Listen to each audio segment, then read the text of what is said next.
আলাইকুম, চলে আসলাম আরও একটা নতুন ব্লগ ভিডিও নিয়ে। আমাদের টোনাটুনির সংসার, আমরা যখনই বাজার করি দুজন একসাথে যাই, আর একদিন বাজার করলে দেখা গেল 5-6 দিন চলে যায়।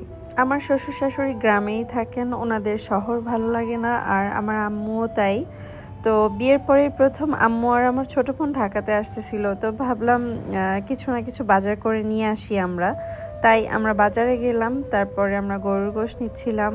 আপনি যতই চালাক হন না কেন, গরুর গোশত কিনতে গেলে কিন্তু আপনার সামনে যে কখন আপনার চোখের আড়ালে যে বড় বড় হাড্ডি ঢুকাই দিবে আপনি টেরও পাবেন না। ঠিক তেমনই আমি যখন ভিডিও ক্লিপ নিচ্ছিলাম, বড় বড় হাড্ডি ঢুকাই দিছিল গোশতগুলোর মধ্যে।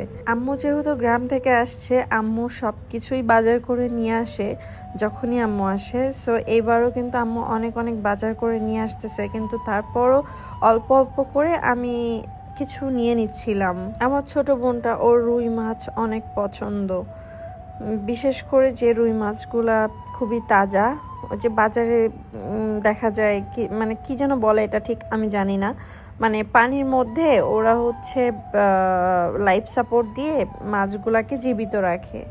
অনেকগুলা মাছ থেকে আমরা এই 3টা মাছ নিছিলাম, তারপর ওজন করে দেখলাম যে 6 কেজি সামথিং এরকমই হয়েছিল।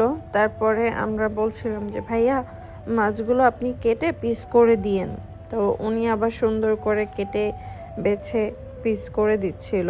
আমরা যখনই মাছ নেই ভাইয়ার এখান থেকেই নেই, কারণ ভাইয়া আর মাছগুলো অনেক তাজা থাকে এবং সুন্দর থাকে। অনেকে ভাবতে পারেন যে মাছ নিয়ে কি আমি নিজে কাটতে পারি না, কিন্তু আসলে বিষয়টা তা না।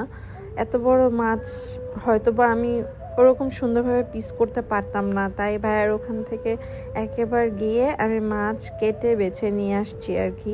মাছের মধ্যে কেন জানি ছোট মাছের চেয়ে বড় মাছের স্বাদগুলাই আমার কাছে বেশি ভালো লাগে। আপনাদেরও কি তাই?